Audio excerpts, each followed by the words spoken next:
ସର୍ବପ୍ରଥମେ ସର୍ବଶକ୍ତିମାନ ଏବଂ ପବିତ୍ର ଈଶ୍ୱରଙ୍କୁ ଗୌରବ ଦିଏ। ପ୍ରଭୁଙ୍କର ଅସୀମ ଅନୁଗ୍ରହ ଏବଂ ଦୟା ସକାଶୁ ଆଉ ଏକ ନୂତନ ଶୀର୍ଷକ ନେଇ ମୁଁ ସମସ୍ତ ଶ୍ରୋତା ଭାଇ ଭଉଣୀମାନଙ୍କ ମଧ୍ୟରେ ଉପସ୍ଥିତ ହୋଇଅଛି। ଆଜିର ବିଷୟବସ୍ତୁଟି ଏକ ପ୍ରଶ୍ନ ଦ୍ୱାରା ଆମେମାନେ ଆରମ୍ଭ କରିବାକୁ ଯାଉଛନ୍ତି। ସେଇ ପ୍ରଶ୍ନଟି ହେଉଛି କ'ଣ ମନୁଷ୍ୟମାନେ ଏହି ଜୀବନରେ ସ୍ୱର୍ଗ ରାଜ୍ୟ ଏବଂ ଈଶ୍ୱରଙ୍କ ରାଜ୍ୟର ଅନୁଭବ ଏହି ପୃଥିବୀ ପୃଷ୍ଠରେ ବଞ୍ଚିଥିବା ସମୟରେ କରିପାରିବେ କି? ମୁଁ ଆଉ ଥରେ ଏହି ପ୍ରଶ୍ନଟିକୁ ଆପଣମାନଙ୍କ ସମ୍ମୁଖରେ ପଢ଼ି ଦେଉଛି। ଏହି ପ୍ରଶ୍ନଟି ହେଉଛି କ'ଣ ମନୁଷ୍ୟମାନେ ଏହି ଜୀବନରେ ବଞ୍ଚିଥିବା ସମୟରେ ଏହି ପୃଥିବୀ ପୃଷ୍ଠରେ ଏହି ଜୀବନରେ ଥିବା ସମୟରେ ସେହି ଈଶ୍ୱରଙ୍କ ରାଜ୍ୟ ଏବଂ ସ୍ୱର୍ଗ ରାଜ୍ୟର ଅନୁଭବ କରିପାରନ୍ତି କି? ମୋର ପ୍ରିୟ ଭାଇ ଓ ଭଉଣୀମାନେ, ଏହି ସ୍ୱର୍ଗ ରାଜ୍ୟର ଅନୁଭବ ବା ଈଶ୍ୱରଙ୍କ ରାଜ୍ୟର ଅନୁଭବ ଆମେମାନେ ଏହି ଜୀବନରେ ବା ଏହି ପୃଥିବୀ ପୃଷ୍ଠରେ ବଞ୍ଚିଥିବା ସମୟରେ ତାହା ଅନୁଭବ କରିପାରିବେ କି? ସେହି ବିଷୟରେ ଆଜି ଆମେ ଆଲୋଚନା କରିବା। ପ୍ରତ୍ୟେକ ସମ୍ପ୍ରଦାୟର ଲୋକମାନେ, ହିନ୍ଦୁ ସମ୍ପ୍ରଦାୟର ଲୋକ ହୁଅନ୍ତୁ କିମ୍ବା ଖ୍ରୀଷ୍ଟିଆନ ସମ୍ପ୍ରଦାୟର ଲୋକ ହୁଅନ୍ତୁ କିମ୍ବା ଜୈନ ସମ୍ପ୍ରଦାୟର ଲୋକ ହୁଅନ୍ତୁ କିମ୍ବା ବୌଦ୍ଧ ସମ୍ପ୍ରଦାୟର ଲୋକ ହୁଅନ୍ତୁ କିମ୍ବା ପାର୍ସୀ ସମ୍ପ୍ରଦାୟର ଲୋକ ହୁଅନ୍ତୁ କିମ୍ବା ଇସଲାମ ସମ୍ପ୍ରଦାୟର ଲୋକ ହୁଅନ୍ତୁ ବା ଜେହୁଦୀ ସମ୍ପ୍ରଦାୟର ଲୋକ ହୁଅନ୍ତୁ, କୌଣସି ସମ୍ପ୍ରଦାୟର ଲୋକ ହୁଅନ୍ତୁ ନା କାହିଁକି, ପ୍ରତ୍ୟେକ ଏହି ସମ୍ପ୍ରଦାୟର ଲୋକମାନେ ଏହି ସ୍ୱର୍ଗ ଏବଂ ନରକ ବିଷୟରେ ସେମାନେ ବିଶ୍ୱାସ କରନ୍ତି ଏବଂ ପ୍ରତ୍ୟେକ ସମ୍ପ୍ରଦାୟର ଧାର୍ମିକ ପୁସ୍ତକ ମାନଙ୍କରେ ଏହି ସ୍ୱର୍ଗ ଏବଂ ନରକ ବିଷୟରେ ଉଲ୍ଲେଖ କରାଯାଇଅଛି। ତେଣୁ ମୋର ପ୍ରିୟ ଶ୍ରୋତା ଭାଇ ଭଉଣୀମାନେ, ସର୍ବପ୍ରଥମେ ଆମେ ଦେଖିବା ଏହି ସ୍ୱର୍ଗ ରାଜ୍ୟ ଏବଂ ଈଶ୍ୱରଙ୍କ ରାଜ୍ୟ ମଧ୍ୟରେ ପ୍ରଭେଦ କ'ଣ? What is the difference between the kingdom of heaven and the kingdom of God? ସେହି ସ୍ୱର୍ଗ ରାଜ୍ୟ ଏବଂ ଈଶ୍ୱରଙ୍କ ରାଜ୍ୟ, ଏହି ଯେଉଁ ଦୁଇଟି ଶବ୍ଦ ବା ଦୁଇଟି ସ୍ଥାନ, ଏହା ମଧ୍ୟରେ ପ୍ରଭେଦ କ'ଣ? ଆମେମାନେ କ'ଣ ବୁଝନ୍ତି? ଆଜ୍ଞା, ସ୍ୱର୍ଗ ରାଜ୍ୟ ଏବଂ ଈଶ୍ୱରଙ୍କ ରାଜ୍ୟ ମଧ୍ୟରେ ପ୍ରଭେଦ କ'ଣ? ସ୍ୱର୍ଗ ରାଜ୍ୟ ଏକ ସ୍ଥାୟୀ ସ୍ଥାନ ଅଟେ। ସ୍ୱର୍ଗ ରାଜ୍ୟ ଏକ ସ୍ଥାୟୀ ସ୍ଥାନ ବା the kingdom of heaven is a permanent place. ଏହା ଏକ ସ୍ଥାୟୀ ସ୍ଥାନ ଅଟେ ଯାହାକି ଈଶ୍ୱରଙ୍କ ଦ୍ୱାରା ସ୍ୱର୍ଗରେ ଏହା ସ୍ଥାପନ କରାଯାଇଅଛି। ଏହା ଦୃଶ୍ୟ, ଏହା ଦେଖାଯାଏ।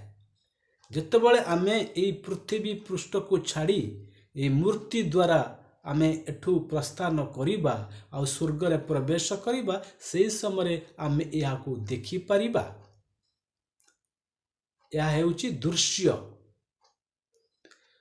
ଯଦି ଆମେ ଏହି ସ୍ୱର୍ଗ ରାଜ୍ୟ ବିଷୟରେ ଆଉ ଟିକେ ପୁଙ୍ଖାନୁପୁଙ୍ଖ ଭାବରେ ଅଧ୍ୟୟନ କରିବା, ତେବେ ଜାଣିବା ବିଶ୍ୱ ବ୍ରହ୍ମାଣ୍ଡର ଈଶ୍ୱର, ବିଶ୍ୱ ବ୍ରହ୍ମାଣ୍ଡର ପରମେଶ୍ୱର, ଯିଏ ଏହି ବ୍ରହ୍ମାଣ୍ଡକୁ ସୃଷ୍ଟି କରିଛନ୍ତି, ଯିଏ ସତ୍ୟ ଈଶ୍ୱର, ସର୍ବଶକ୍ତିଶାଳୀ, ସର୍ବଜ୍ଞାନୀ, ସର୍ବଠାରେ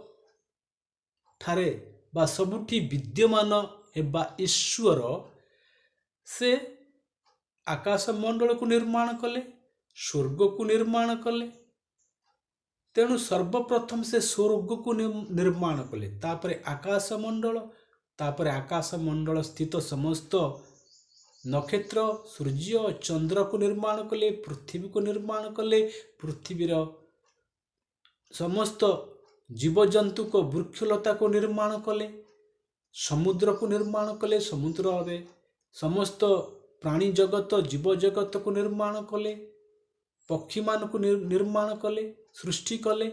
ତେଣୁ ସେଇ ବ୍ରହ୍ମାଣ୍ଡର ସୃଷ୍ଟିକର୍ତ୍ତା ବିଶ୍ୱ ବ୍ରହ୍ମାଣ୍ଡର ଈଶ୍ୱର ସ୍ୱର୍ଗକୁ ନିର୍ମାଣ କଲେ। ପବିତ୍ର ଶାସ୍ତ୍ର ବାଇବେଲରେ 3ଟି ସ୍ୱର୍ଗ ବିଷୟରେ ଆଲୋଚନା କରାଯାଇଅଛି। ତେଣୁ ସେ ସ୍ୱର୍ଗକୁ ନିର୍ମାଣ କଲେ, ଆଉ ସେଇ ସ୍ୱର୍ଗରେ ସେ ତାଙ୍କର ସିଂହାସନକୁ ସ୍ଥାପନା କଲେ। ସେ ସ୍ୱର୍ଗର ଦୂତମାନଙ୍କୁ ସୃଷ୍ଟି କରିଥିଲେ, ଆଉ ସେଇ ସ୍ୱର୍ଗର ଦୂତମାନେ ଦିବାରାତ୍ର ସେଇ ପବିତ୍ର ସତ୍ୟ ଈଶ୍ୱରଙ୍କର ସ୍ତୁତି ପ୍ରଶଂସା ପୂଜା ଅର୍ଚ୍ଚନା ଦିବାରାତ୍ରି କରୁଛନ୍ତି। ଦେଖନ୍ତୁ, ସ୍ୱର୍ଗ ପୁର ଯାହାକୁ ଆମେମାନେ କହନ୍ତି, ସେଇ ସ୍ୱର୍ଗରେ ସ୍ୱର୍ଗଦୂତମାନଙ୍କ ସହିତ ଈଶ୍ୱର ତାଙ୍କ ସିଂହାସନରେ ବିରାଜମାନ କରିଛନ୍ତି। ଏବଂ ସେଇ ସ୍ୱର୍ଗପୁର, ଯେଉଁ ସ୍ୱର୍ଗପୁରରେ ସତ୍ୟ, ଶାନ୍ତି, ଦୟା, କ୍ଷମା, ପବିତ୍ରତା ଅଛି, ପାପର ଲେଶ ମାତ୍ର ନାହିଁ, ସେଇ ସ୍ୱର୍ଗପୁର ବିଷୟରେ ଆମେ ପଢ଼ନ୍ତି ବା ଜାଣିଥାନ୍ତି ପବିତ୍ର ଶାସ୍ତ୍ର ବାଇବେଲରେ। ତେଣୁ ଏହା ହେଉଛି ସ୍ୱର୍ଗ ରାଜ୍ୟ, ଏହା ହେଉଛି ସ୍ୱର୍ଗ ରାଜ୍ୟ। କିନ୍ତୁ ଈଶ୍ୱରଙ୍କ ରାଜ୍ୟ କ'ଣ ଅଟେ? ଈଶ୍ୱରଙ୍କ ରାଜ୍ୟ କାହାକୁ କୁହାଯାଏ? ନା, ଈଶ୍ୱରଙ୍କ ରାଜ୍ୟ ପୃଥିବୀରେ ସ୍ୱର୍ଗ ରାଜ୍ୟର ଏକ ପ୍ରଭାବ ଅଟେ। ଆଜ୍ଞା, ଇଂରାଜୀରେ ଏହିପରି ହେବ, the kingdom of heaven is a place. କ'ଣ କହିଲି? The kingdom of heaven is a place, but the kingdom of God is an influence. ମୁଁ ଆଉ ଥରେ ଆପଣ କହିଦେଉଛି, the kingdom of heaven is a place, but the kingdom of God is an influence. ଓଡ଼ିଆରେ କ'ଣ ହେବ? ନା, ସ୍ୱର୍ଗ ରାଜ୍ୟ ଏକ ସ୍ଥାୟୀ ସ୍ଥାନ ଅଟେ, ଏକ ସ୍ଥାନ ଅଟେ, କିନ୍ତୁ ଈଶ୍ୱରଙ୍କ ରାଜ୍ୟ ପୃଥିବୀରେ ସ୍ୱର୍ଗ ରାଜ୍ୟର ଏକ ପ୍ରଭାବ ଅଟେ। ଦେଖୁଛନ୍ତି, ଏଇ ପୃଥିବୀ ପୃଷ୍ଠରେ ପରମେଶ୍ୱର ସେ ଈଶ୍ୱରଙ୍କ ରାଜ୍ୟକୁ ପ୍ରତିଷ୍ଠା କରିଛନ୍ତି। ତେଣୁ ଏଇ ଈଶ୍ୱରଙ୍କ ରାଜ୍ୟ ପୃଥିବୀରେ ବିସ୍ତାର ହୋଇଥାଏ। ଏହି ପୃଥିବୀ ପୃଷ୍ଠରେ ସେଇ ସ୍ୱର୍ଗ ରାଜ୍ୟର ଯେଉଁ ଗୁଣ ସବୁ, ଯେଉଁ ଧର୍ମ ସବୁ, ଯେଉଁ ଲକ୍ଷଣ, ଯେଉଁ ଗୁଣ, ସେଇ ଈଶ୍ୱରଙ୍କ ରାଜ୍ୟରେ ଈଶ୍ୱର ସ୍ଥାପନ କରିଛନ୍ତି। ଏହି ପୃଥିବୀ ପୃଷ୍ଠରେ ଆମେ ସେଇ ସ୍ୱର୍ଗ ରାଜ୍ୟର ଗୁଣ ଗୁଡ଼ିକୁ ଯେତେବେଳେ ପାଇଥାନ୍ତି, ବା ଯେତେବେଳେ ପୃଥିବୀର ଲୋକମାନେ ସେଇ ସ୍ୱର୍ଗ ରାଜ୍ୟର ଗୁଣ ଗୁଡ଼ିକୁ ଏହି ପୃଥିବୀ ପୃଷ୍ଠରେ ପାଳନ କରିଥାନ୍ତି ବା ପାଳନ କରନ୍ତି, ବା ସେଇ ପବିତ୍ର ରାସ୍ତାରେ ଚାଲିଥାନ୍ତି, ସେତେବେଳେ ପୃଥିବୀ ପୃଷ୍ଠରେ ଈଶ୍ୱରଙ୍କ ରାଜ୍ୟର ପ୍ରତିଷ୍ଠା ହୋଇଥାଏ। ଦେଖନ୍ତୁ, ସେ ସ୍ୱର୍ଗରେ ବା ସ୍ୱର୍ଗ ରାଜ୍ୟର ଗୁଣ ଗୁଡ଼ିକ କ'ଣ ଅଛି? ସତ୍ୟ, ଶାନ୍ତି, ଦୟା, କ୍ଷମା, ନ୍ୟାୟ, ଆନନ୍ଦ, ପବିତ୍ରତା। ଏଇ ଗୁଣ ଗୁଡ଼ିକୁ ପୃଥିବୀ ପୃଷ୍ଠରେ ଈଶ୍ୱରଙ୍କ ରାଜ୍ୟରେ ପ୍ରତିଷ୍ଠିତ ହେବାକୁ ଈଶ୍ୱରଙ୍କ ରାଜ୍ୟ ବୋଲି କୁହାଯାଏ। ଏହା ଈଶ୍ୱରଙ୍କ ଦ୍ୱାରା ଏହି ପୃଥିବୀ ପୃଷ୍ଠରେ ଏହି ରାଜ୍ୟର ସ୍ଥାପନା କରାଯାଇଅଛି। ତେଣୁ ସେଇଥିପାଇଁ କୁହାଯାଏ, ଯେତେବେଳେ ପୃଥିବୀର ଲୋକମାନେ ସ୍ୱର୍ଗ ରାଜ୍ୟର ଗୁଣ ଗୁଡ଼ିକୁ ଏହି ପୃଥିବୀ ପୃଷ୍ଠରେ ପାଳନ କରିଥାନ୍ତି, ସେତେବେଳେ ପୃଥିବୀ ପୃଷ୍ଠରେ ଈଶ୍ୱରଙ୍କ ରାଜ୍ୟର ପ୍ରତିଷ୍ଠାତା ବା ପ୍ରତିଷ୍ଠିତ ହୋଇଥାଏ, ସ୍ଥାପନା ହୋଇଥାଏ। ତେଣୁ ଏହା ହେଉଛି ସେଇ ସ୍ୱର୍ଗ ରାଜ୍ୟର ଏକ ପ୍ରଭାବ। ଏହା ହେଉଛି ଈଶ୍ୱରଙ୍କ ରାଜ୍ୟ। ମୁଁ ଆଉ ଥରେ କହିଦେଉଛି, ଈଶ୍ୱରଙ୍କ ରାଜ୍ୟ ପୃଥିବୀରେ ସ୍ୱର୍ଗ ରାଜ୍ୟର ଏକ ପ୍ରଭାବ। ପ୍ରଭାବ କ'ଣ ବୁଝିପାରୁଛନ୍ତି ଆଜ୍ଞା? ଯେତେବେଳେ ଜଣେ ଭଲ ବ୍ୟକ୍ତି ଏକ ମଦ୍ୟପାନ କରୁଥିବା ବ୍ୟକ୍ତିଙ୍କ ସହିତ ରହେ, ବସବାସ କରେ, ସେଇ ମଦ୍ୟପାନ କରୁଥିବା ବ୍ୟକ୍ତିର ସ୍ୱଭାବ, ତାର ଲକ୍ଷଣ, ତାର ଗୁଣ ଏଇ ଭଲ ଲୋକଙ୍କ ଜୀବନରେ ଆସିଥାଏ, ତାର ପ୍ରଭାବ ପଡ଼ିଥାଏ। ସେଇ ମଦ୍ୟପ ବା ମଦ ପିଉଥିବା ଲୋକର ଜୀବନର ଯେଉଁ ଗୁଣର ପ୍ରଭାବ ଏଇ ଭଲ ଲୋକ ଉପରେ ପଡ଼ିଥାଏ, ଏହା ପ୍ରଭାବିତ ହୋଇଥାଏ। ଠିକ୍ ସେଇଭଳି ସ୍ୱର୍ଗ ରାଜ୍ୟର ଗୁଣର ପ୍ରଭାବ ଏଇ ପୃଥିବୀ ପୃଷ୍ଠରେ ଥିବା ଲୋକମାନଙ୍କ ଜୀବନରେ ତା ପ୍ରଭାବ ପଡ଼ିବାକୁ ଏଇ ସ୍ୱର୍ଗ ରାଜ୍ୟ ବୋଲି କହିଥାନ୍ତି। ବୁଝିପାରୁଛନ୍ତି ଆପଣ? ଈଶ୍ୱରଙ୍କ ରାଜ୍ୟ ପୃଥିବୀରେ ସ୍ୱର୍ଗ ରାଜ୍ୟର ଏକ ପ୍ରଭାବ ଅଟେ।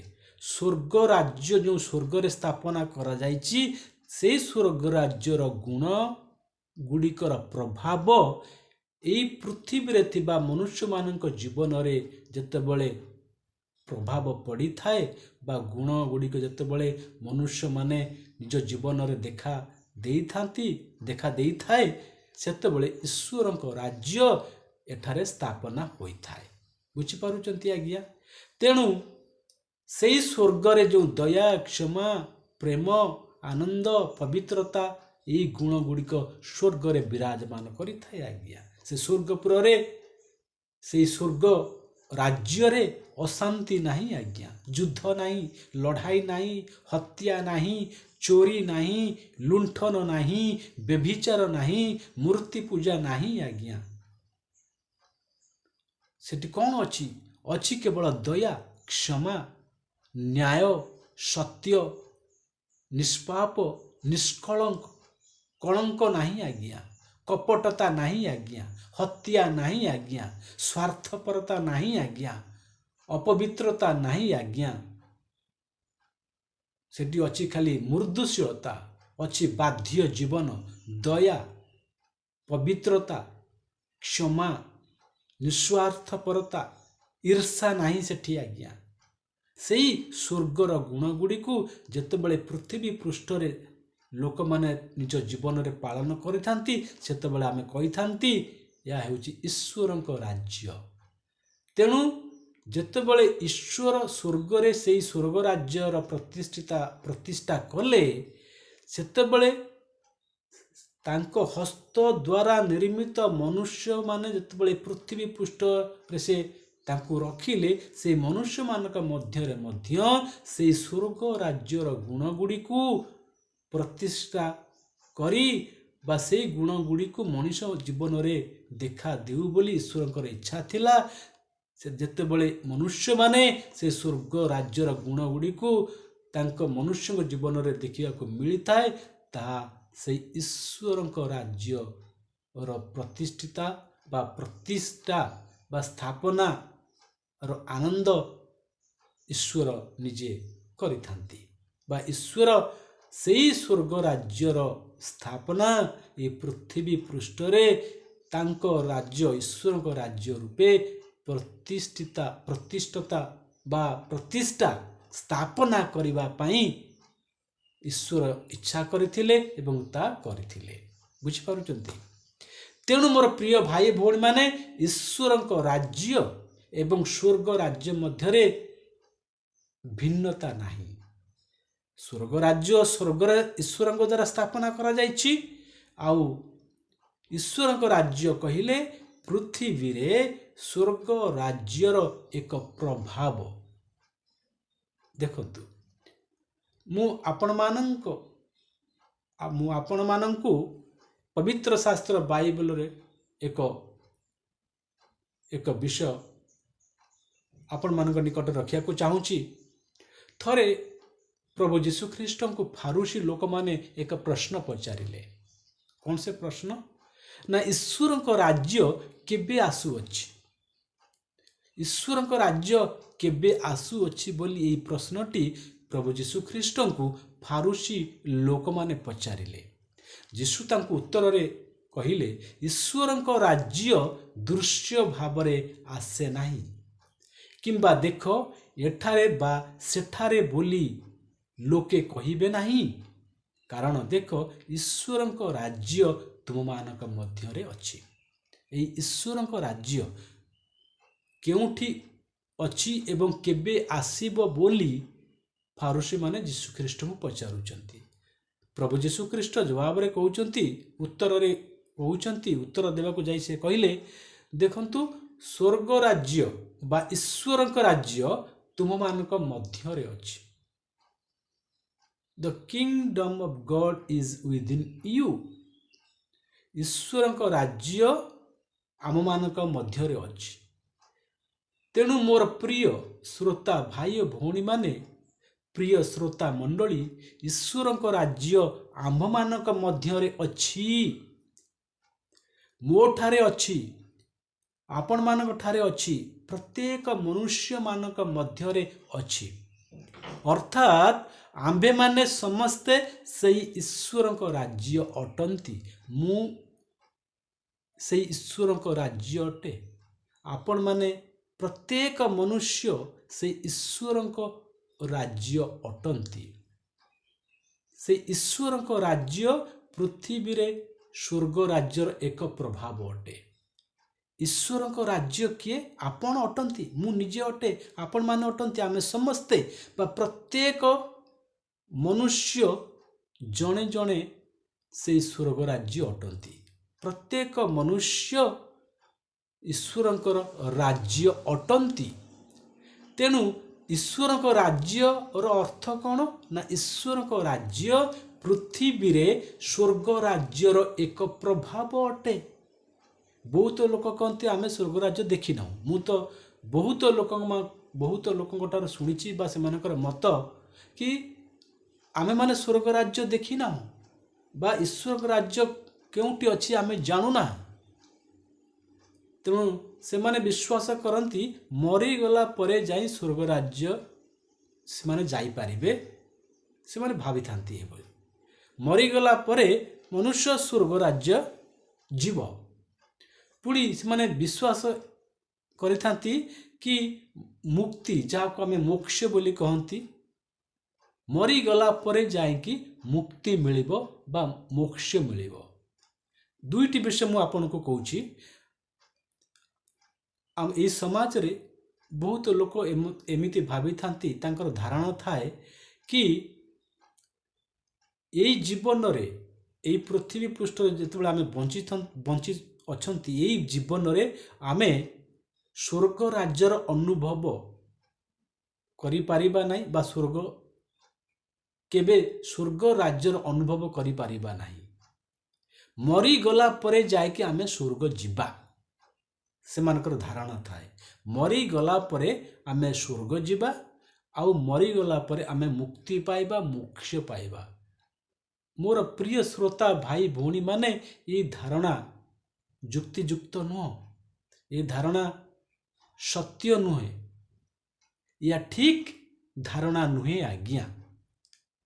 ଆଜ୍ଞା କେତେ ଲୋକ ଭାବିଥାନ୍ତି ମରିଗଲା ପରେ ଆମେ ମୁକ୍ତି ପାଇବା ବା ମୋକ୍ଷ ପାଇବା। ସେଇଥିପାଇଁ ମରିଗଲା ପରେ ଲୋକମାନେ କ'ଣ କରନ୍ତି ନା ସେ ମୃତ ବ୍ୟକ୍ତିର ଫଟୋରେ ଫୁଲମାଳ ଲଗେଇକି ତାକୁ ସେ ଫଟୋରେ ଲେଖିଥାନ୍ତି।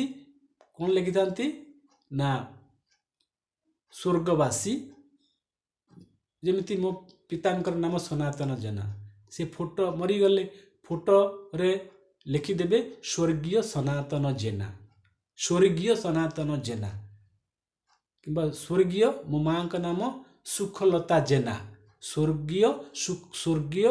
ସ୍ୱର୍ଗୀୟା ସୁଖଲତା ଜେନା ବା ସ୍ୱର୍ଗୀୟ ସନାତନ ଜେନା। ମରିଗଲା ପରେ ସେଇ ଫଟୋ ପରେ ସେମାନେ ଫଟୋରେ ଲେଖିଥାନ୍ତି।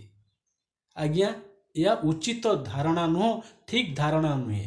ମରିଗଲା ପରେ ସ୍ୱର୍ଗ ଯାଇପାରିବା ନାହିଁ। ଆଜ୍ଞା ମରିଗଲା ପରେ ସେଇ ସ୍ୱର୍ଗ, ଆଜ୍ଞା ଦେଖନ୍ତୁ, ଫଟୋ ଜଣେ ବ୍ୟକ୍ତି ମରିଗଲା, ସେ ଜଣେ ବ୍ୟକ୍ତି ମଦ ପିଇକି ମଲା, ବ୍ୟଭିଚାର କରିକି ମରିଲା।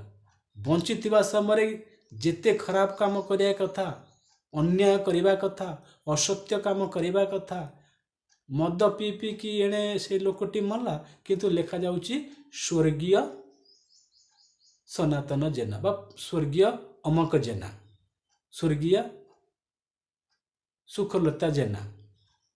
ତେଣୁ ବଞ୍ଚିଥିବା ସମୟରେ ତାର ଜୀବନ କ'ଣ ତା ନିର୍ଣ୍ଣୟ କରିବ ସେ ସ୍ୱର୍ଗ ଯିବ କି ନାହିଁ। ବଞ୍ଚିଥିବା ସମୟରେ ଖରାପ କାର୍ଯ୍ୟ କରି ମଲା, ମଦ ପିଇଲା, ବ୍ୟଭିଚାର କଲା, ମରିଗଲା ପରେ ସେ ସ୍ୱର୍ଗ ଚାଲିଯିବ? ଆପଣ କ'ଣ ଭାବନ୍ତି? ସେ ମରିଗଲା ପରେ ଫଟୋରେ ସ୍ୱର୍ଗୀୟ ସନାତନ ଜେନା ଲେଖିଦେଲେ ସେ ସ୍ୱର୍ଗ ଚାଲିଗଲା? ଆଜ୍ଞା ନାହିଁ, ସେ ଯିବ ନାହିଁ ଆଜ୍ଞା। ତେଣୁ ବଞ୍ଚିଥିବା ସମୟରେ ଜଣେ ବ୍ୟକ୍ତି ତାର ନିର୍ଣ୍ଣୟ ହୁଏ ସେ ସ୍ୱର୍ଗ ଯିବ କି ନରକ ଯିବ। ଆଜ୍ଞା ଗୋଟେ କଥା ମନେ ପଡ଼େ, କେତେକ ଲୋକ କହନ୍ତି ବା ଲୋକ କହିଥାନ୍ତି କି ବଞ୍ଚିଥାଉ ଯେବେ ମୁକ୍ତି ନୋହିବ, ମରିଗଲା ପରେ କାହୁଁ ମୁକ୍ତି ପାଇବ। ବଞ୍ଚିଥିବା ସମୟରେ ମୁକ୍ତି ପାଇବାକୁ ପଡ଼ିବ ଆଜ୍ଞା। ବୁଝିପାରୁଛନ୍ତି? ଯେଉଁ ମୋକ୍ଷ ପାଇବା ପାଇଁ ବା ମୁକ୍ତି ପାଇବାର ଯେଉଁ ଅନୁଭବ, ସେଇ ଅନୁଭବ ବଞ୍ଚିଥିବା ସମୟରେ ପ୍ରାପ୍ତ କରିବାକୁ ହୁଏ ଆଜ୍ଞା। ସେଇଥିପାଇଁ ଲେଖାଯାଇଛି ବଞ୍ଚିଥାଉ ଯେବେ ମୁକ୍ତି ନୋହିବ, ମରିଗଲା ପରେ କାହୁଁ ମୁକ୍ତି ପାଇବ। ତେଣୁ ଯେଉଁ ମୋକ୍ଷ, ଯେଉଁ ମୁକ୍ତି ପାଇବା, ଏ ଯେଉଁ ପ୍ରକ୍ରିୟା, ଏ ଯେଉଁ ପ୍ରଣାଳୀ ବଞ୍ଚିଥିବା ସମୟରେ ହିଁ ତା ପ୍ରାପ୍ତ କରିବାକୁ ହୋଇଥାଏ। ବା ମନୁଷ୍ୟ ବଞ୍ଚିଥିବା ସମୟରେ ଏଇ ଜୀବନରେ ପୃଥିବୀ ପୃଷ୍ଠରେ ଯେତେବେଳେ ସେ ବଞ୍ଚିଥାଏ, ସେଇ ଜୀବନ ଥିବା ସମୟରେ ସେଇ ମୋକ୍ଷକୁ, ମୁକ୍ତିକୁ ପାଇବାକୁ ପଡ଼ିଥାଏ ଆଜ୍ଞା। ମରିଗଲା ପରେ ଆଉ ମୋକ୍ଷ ବା ମୁକ୍ତି ମିଳେ ନାହିଁ। ତେଣୁ ଯେଉଁ ଧାରଣା ଅଛି କି ମରିଗଲା ପରେ ଆମେ ମୁକ୍ତି ପାଇବା ଏବଂ ସ୍ୱର୍ଗକୁ ଯିବା, ଏ ଧାରଣାର ସତ୍ୟାସତ୍ୟ ନାହିଁ ଆଜ୍ଞା। ଏହା ଭୁଲ ଧାରଣା, ଠିକ୍ ଧାରଣା ନୁହେଁ। ତେଣୁ ମରିଗଲା ପରେ ଫଟୋରେ ଖାଲି ମାଳା ପିନ୍ଧେଇ ଦେଇ ଫଟୋରେ ଲେଖିଦେଲେ ସ୍ୱର୍ଗୀୟ ଫଲାନା ଜେନା ବା ସ୍ୱର୍ଗୀୟ ସନାତନ ଜେନା, ସେଥିରେ ସେ ସ୍ୱର୍ଗ ଯାଇପାରିବ ନାହିଁ ଆଜ୍ଞା। ନା ଯେଉଁ ଆମେ ମରିଗଲା ପରେ ସ୍ୱର୍ଗ ଯାଇପାରିବ ନାହିଁ। ତେଣୁ ସ୍ୱର୍ଗ ଯିବାର ଯେଉଁ ଅନୁଭବ ବା ସ୍ୱର୍ଗ ଯିବାର ଯେଉଁ କାର୍ଯ୍ୟ, ଏଇ ବଞ୍ଚିଥିବା ସମୟରୁ ହିଁ ଆମକୁ ପ୍ରସ୍ତୁତ ହେବାକୁ ପଡ଼ିବ। ସେହି ସ୍ୱର୍ଗ ଯିବାର ଅନୁଭବ ଏବଂ ସେହି ମୁକ୍ତିର ଅନୁଭବ, ମୋକ୍ଷର ଅନୁଭବ ଏହି ଜୀବନ କାଳ ମଧ୍ୟରେ, ଏହି ପୃଥିବୀ ପୃଷ୍ଠର ଜୀବନ କାଳ ମଧ୍ୟରେ, ଏହି ପୃଥିବୀ ପୃଷ୍ଠରେ ବଞ୍ଚିଥିବା ସମୟରେ ଆମକୁ ପ୍ରାପ୍ତ କରିବାକୁ ହେବ। ମୋର ଖ୍ରୀଷ୍ଟରେ ପ୍ରିୟ ଭାଇ ଭଉଣୀ ଏବଂ ପ୍ରିୟ ଶ୍ରୋତା ଭାଇ ଭଉଣୀ, ସେଇ ଈଶ୍ୱରଙ୍କ ରାଜ୍ୟର ଅନୁଭବ ଆମମାନଙ୍କୁ ଏଇ ବଞ୍ଚିଥିବା ସମୟରେ, ଏଇ ପୃଥିବୀ ପୃଷ୍ଠରେ, ଏଇ ଜୀବନରେ ଆମେ ବଞ୍ଚିଛନ୍ତି, ଏଇ ଜୀବନରେ ଆମକୁ ଅନୁଭବ କରିବାକୁ ପଡ଼ିବ। ସେଇ ସ୍ୱର୍ଗ ରାଜ୍ୟର ଗୁଣକୁ, ସେଇ ଗୁଣ ଦ୍ୱାରା ଆମ ନିଜ ଜୀବନକୁ ଚଲେଇବାକୁ ପଡ଼ିବ। ତେଣୁ ମୋର ପ୍ରିୟ ଭାଇ ଭଉଣୀମାନେ, ଯଦି ଜଣେ ବ୍ୟକ୍ତି ଏଇ ଜୀବନରେ ବଞ୍ଚିଥିବା ସମୟରେ ସେ କିଛି ଖରାପ ଅଭ୍ୟାସ ବା ଖରାପ କାର୍ଯ୍ୟର ଅଭ୍ୟାସ ତା ଜୀବନରେ ଥାଏ, ଯଦି ଜଣେ ଲୋକ ସେ ମଦ୍ୟପାନ କରି ମରିଯାଏ, ଯେଉଁ ମଦ୍ୟପାନ କରିବାର ଯେଉଁ ତାର ଅଭ୍ୟାସ, ତାର ଯେଉଁ ଲକ୍ଷଣ, ତାର ଯେଉଁ ଆଦତ, କେତେକ କହନ୍ତି ସେ ମଦ ପିଇ ଯଦି ମରିଯାଏ ବା ଗୁଡ଼ାକୁ ଘଷି ଯଦି ସେ ଏଇ ଜୀବନ ତ୍ୟାଗ କରେ, ସେଇ ଅଭ୍ୟାସ, ସେଇ ଆଦତ ସେ ଯାଇକି ସ୍ୱର୍ଗପୁରରେ ମଦ ଦୋକାନ ନାହିଁ ଆଜ୍ଞା। ସ୍ୱର୍ଗପୁରରେ ଗୁଣ୍ଡି ଦୋକାନ, ମଦ୍ୟ ଦୋକାନ ବା ମଦ ଦୋକାନ କିମ୍ବା ଗୁଡ଼ାକୁ ଦୋକାନ ନାହିଁ ବା ପାନ ଦୋକାନ ନାହିଁ ଆଜ୍ଞା ସ୍ୱର୍ଗପୁରରେ।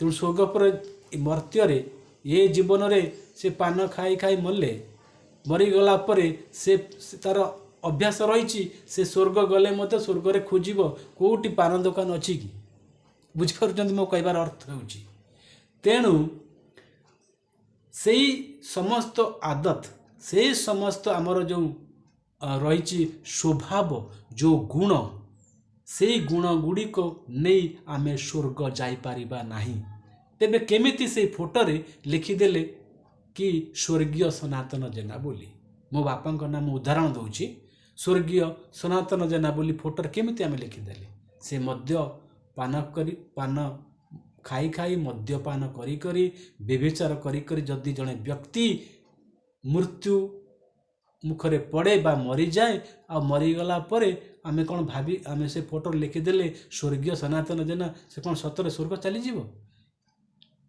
तेणु मोर प्रिय भाई भौणी माने ये बंचित समय आम जीवन में परिवर्तन आवश्यक जदि मद्य पान करूथांती ता छाड़बार आवश्यक एक पवित्र जीवन यापन करने को दरकार आवश्यक होता है तेणु यही पृथ्वी पृष्ठ रे थिबा समय रे ही आम मानकु से स्वर्ग जीवार जो कार्य बा सेई स्वर्ग राज्यर गुण गुड़िक आम जीवन रे हासिल करिया को आवश्यक होता है बा एक पवित्र जीवन यापन करिया को होता है ईश्वर जो जीवन द्वारा खुशी होती संतुष्ट होती से जीवन यापन आम मानक करिया को होता है मोर प्रिय भाई भौणी माने आपण चिंता करे देखंतु कि मरीगला परे आमे केबे से स्वर्ग राज्यर अधिकारी होई परिबा नाही किंबा से ईश्वर को राज्य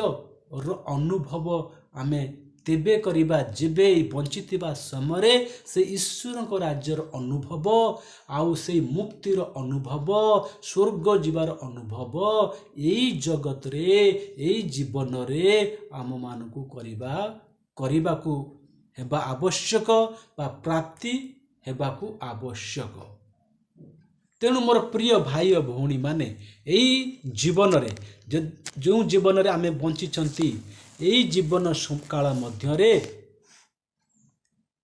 तेणु आमे माने यही जीवन काल मध्य रे स्वर्ग राज्य बा ईश्वर को राज्यर अनुभव यही पृथ्वी रे बंचिथिबा समय आरंभ होता है तेणु मोर प्रिय भाई और भौणी माने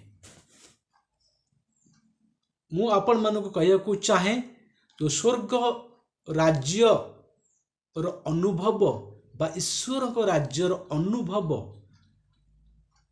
यही जीवन रे यही पृथ्वी पृष्ठ जो आम बंची थिबा जीवन रे अनुभव आरंभ होता है आउ मरीगला परे जिते आम स्वर्ग जाती ता कंटिन्यू करे पुणी से ता आरंभ होता है कंटिन्यू करे से जो जीवन आम पृथ्वी पृष्ठ रे से स्वर्गीय जीवन बा ईश्वर जीवन अनुभव ये पृथ्वी पृष्ठ जीवन रु आरंभ होता है आपण बुझी पारुछन्ते मु कळे कहया चाहूँगी मोर प्रिय भाई भौणी माने आम मानकर जो स्वर्गीय जीवन आरंभ ये पृथ्वी पृष्ठ रु आम मानकु करबा को होता है बुझी पारुछन्ते मु कोन कहूची जदि आमे स्वर्ग जीवा जदि आमे ईश्वर को राज्य रे प्रवेश करिबा जदि आमे मुक्ति पाइबा पाइछंती एवं पाइबा सेई जीवन अनुभव ई पृथ्वी पृष्ठ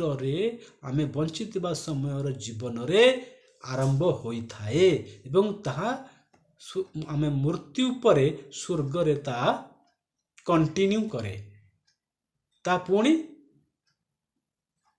कंटिन्यू करे अर्थात ता पुणी से जीवन सेटारे आरंभ होता है से तार आरंभ होता है मु आपन के छोट उदाहरण देवी मु आपन उदाहरण देवी कि आपण जदि विमान रे केबे यात्रा करिथांती उड़ा जहाज रे किंबा जो प्लेन रे जदि आपण यात्रा करिथांती तेबे जानि परिबे विमान जो घाटी रे आपण देखिबे जो उड़ा जहाज घाटी विमान घाटी रे देखिबे जो उड़ा जहाज जो एरोप्लेन विमान विमान उड़ान पूर्वर विमान जो आकाश रे उड़े ना विमान उड़ीबा पूर्वरु से कौन करिଥାଏ आज्ञा तार से जो विमान घाटी रे जो रनवे अच्छी रनवे रे से प्रथमे दौड़ी थाए। आपन देखिए आपन बुझापा चेष्टा करंतु जेतेबेले गोटे विमान आकाश रे उड़िया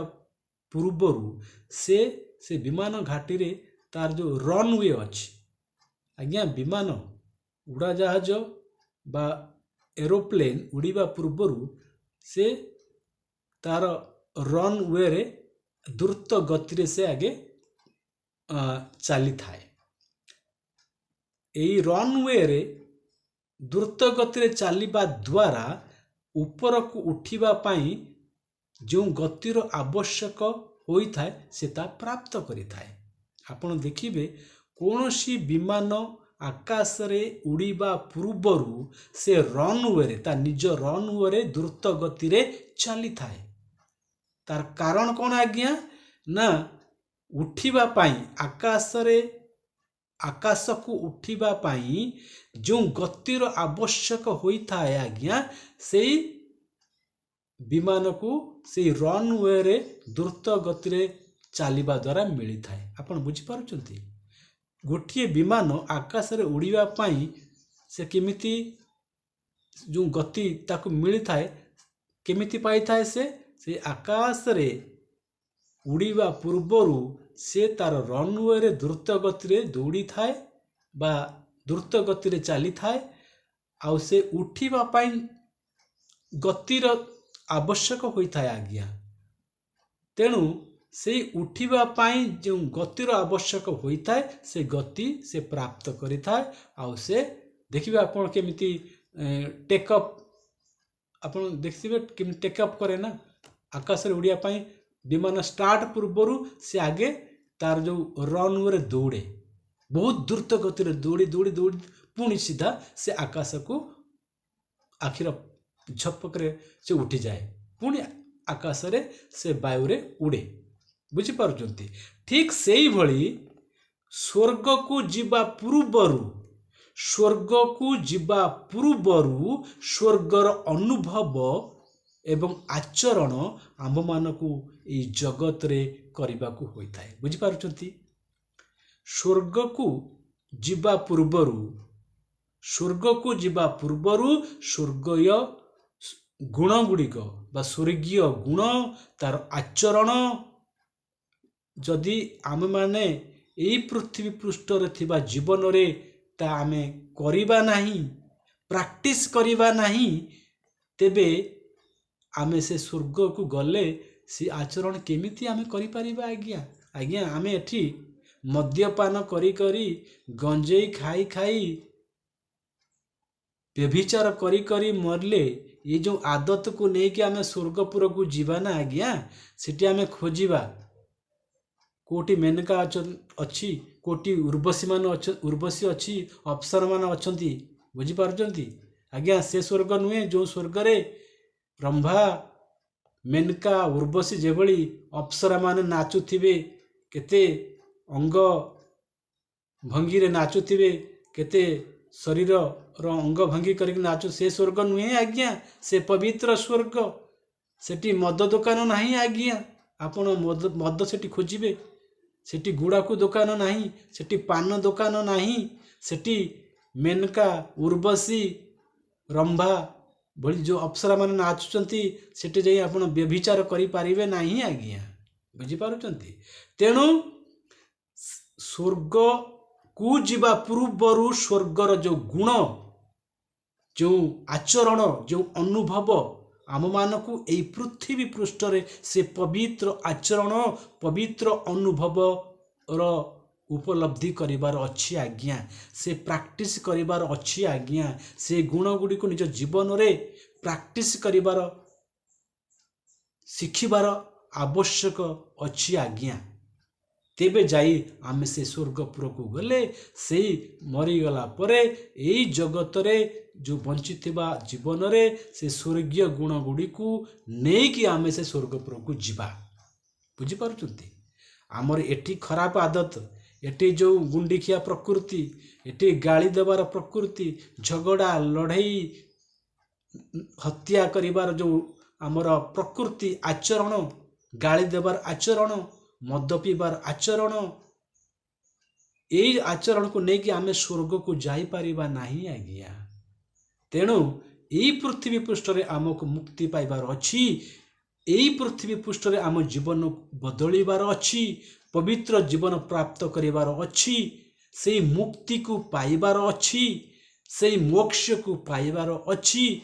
तेबे से मोक्ष को पाई से स्वर्गीय आचरण, स्वर्गीय गुणर आचरण, स्वर्गीय गुणर अनुभव आम मानक यही पृथ्वी पृष्ठ आरंभ करी आमर आमर आरंभ करिवार अच्छी बा आरंभ करिबा उचित। एवं आम मरीगला परे जेतेबेले आमे ई जगत रे आमे मृत्युवरण करिवा, तेबे सेई गुण स्वर्ग रे ता कंटिन्यू हबो, ता पुणी से गुणर आरंभ हेब स्वर्गपुर रे।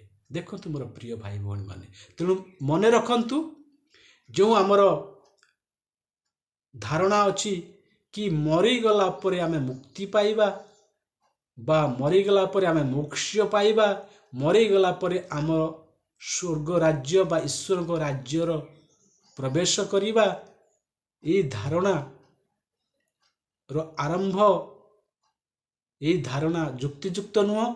आउ स्वर्ग को जीवार जो आचरण बा स्वर्ग जीवार जो अनुभव, मुक्ति पाइबार अनुभव आम मानकु एई जीवन रे जेतेबेले आमे बंची कि रहिचंती एई जीवन रे हमको प्राप्त करिवार होई थाए आज्ञा। सेति पई कहिथांती कि बंची थाऊ जेबे मुक्ति नहिब, मरी गला परे काहू मुक्ति पाइब आज्ञा। आज्ञा एई बंचित हवा समय आम मानक एक पवित्र जीवन यापन करिवार अछि, ईश्वर को राज्यर अनुभव करिवार अछि। तेबे आमे जाई आम मृत्यु परे आमे सेई जीवन को स्वर्ग रे ता कंटिन्यू करि पारिबा। प्रभु एई पवित्र विश्वास एवं पवित्र वाक्य द्वारा आम समस्त को आशीर्वाद करंतु। धन्यवाद।